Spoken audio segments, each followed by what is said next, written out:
ഞാൻ first interview തന്നെ ചെയ്തിട്ട് ഭയങ്കര ഫെയിലിയറായിരുന്നു. എൻ്റെ ഡാഫ് തന്നെ എനിക്ക് മര്യാദയ്ക്ക് അറിയില്ല. ഇന്റർവ്യൂവിന്റെ ആ ഒരു പ്രോസസ്സ് കംഫർട്ടബിൾ ആയിരുന്നു. എങ്ങനെയായിരുന്നു ഇന്റർവ്യൂ പ്രിപ്പറേഷൻ? ഞാൻ ഫസ്റ്റ് ഇൻ്റർവ്യൂ തന്നെ ചെയ്തിട്ട് ഭയങ്കര ഫെയിലിയറായിരുന്നു. ചോദ്യങ്ങൾക്ക് ഉത്തരം ചെയ്യാൻ പറ്റുന്നില്ല. അപ്പം എൻ്റെ ഡാഫ് തന്നെ എനിക്ക് മര്യാദയ്ക്ക് അറിയില്ല. അപ്പം ഞാൻ എൻ്റെ മെൻറ്ററോട് എനിക്ക് 2, 3 മെൻറ്റേഴ്സ് ഉള്ളപ്പോൾ ഞാനോട് ചോദിച്ചു. അപ്പോൾ എന്നോട് 2 പേര് വരുന്നു.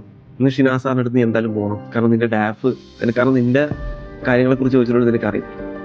ഡാഫിൽ സാറിൻ്റെ ഒരു സെഷൻ എനിക്ക് ഓൺലൈൻ കിട്ടിയായിരുന്നു. അപ്പോൾ എനിക്ക് ആ ഡാഫ് സെഷൻ കഴിഞ്ഞപ്പോഴേക്കും എനിക്ക് കുറച്ച് ഐഡിയ കിട്ടി. സാർ സ്റ്റാർട്ട് ചെയ്യുന്ന എൻ്റെ പേരിൻ്റെ അർത്ഥം തുടങ്ങി, പഠിച്ച കോളേജ് എന്നുവെച്ചാൽ ഇങ്ങനെ ഒരു പോസിബിലിറ്റി ഉണ്ടെന്നും ചോദ്യങ്ങൾ ചോദിക്കാൻ എനിക്ക് പല പിന്നീടുള്ള മോക്ക് ഇൻട്രസ്റ്റ് അത് ഹെൽപ്ഫുള്ളായി. കാരണം ഡാഫ് അറിഞ്ഞപ്പോൾ തന്നെ നമുക്ക് പകുതി കോൺഫിഡൻസ് വന്നു.